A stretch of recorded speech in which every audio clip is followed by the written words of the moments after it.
Nutraceutikal adalah jenis makanan yang memiliki manfaat untuk kesehatan secara medis, termasuk pencegahan dan pengobatan penyakit. Para peneliti menemukan ratusan senyawa yang memiliki fungsi kesehatan bagi tubuh sebagai temuan baru di bidang fitokimia.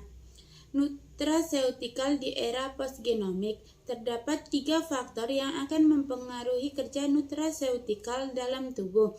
Variabilitas dosis yang dikonsumsi dalam makanan akibat faktor-faktor jenis kelamin, usia, lingkungan, dan lain-lain. Interaksi antara reseptor ligan merupakan landasan utama dalam nutraceutikal. Nutrien yang paling banyak dikenal mengandung antioksidan dan vitamin, contohnya seperti vitamin E, mencegah penyakit Parkinson, dan vitamin C mengandung antioksidan, dapat menembus penghambat darah otak. Begitupun kombinasi vitamin E, C, dan beta-karoten untuk menurunkan oksidasi lipoprotein.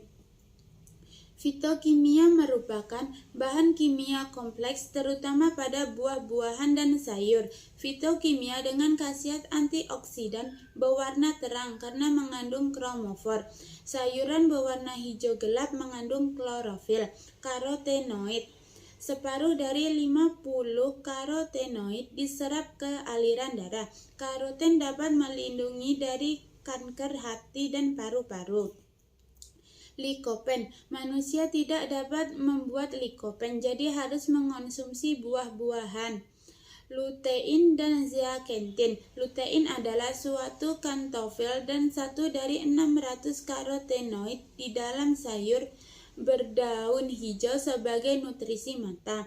Zeaxanthin merupakan salah satu karotenoid alkohol yang paling sering ditemukan di alam untuk melawan radikal bebas. Karotenoid astaxanthin.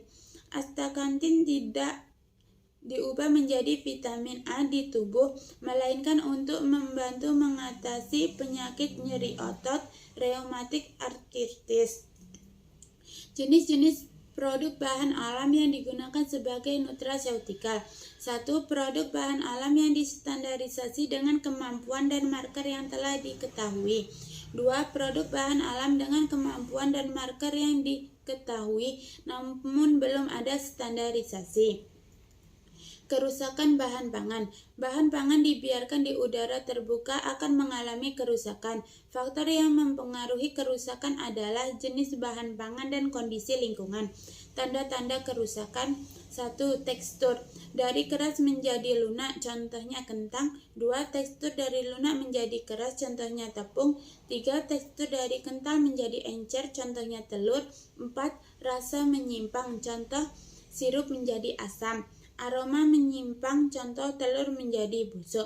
Penampakan secara visual penyimpangan, contohnya seperti jamur pada roti. Klasifikasi bahan pangan dikelompokkan menjadi 3 berdasarkan laju kerusakannya. 1. Bahan pangan mudah rusak, contohnya susu, ikan, telur. Bahan pangan agak mudah rusak, contohnya sayuran dan buah-buahan. Bahan pangan tidak mudah rusak, contohnya sereal dan kacang-kacangan. Mencegah kerusakan bahan pangan. Pengawet suhu. Penggunaan suhu tinggi merupakan metode pengawetan makanan yang efektif untuk mencegah kerusakan karena dapat membunuh mikroorganisme patogen dan menginaktifkan enzim yang menyebabkan kerusakan. 2. Yaitu pengawet kimia. Pengawet kimia digunakan untuk mencegah kerusakan bahan pangan dengan menghambat pertumbuhan mikroorganisme seperti bakteri dan jamur.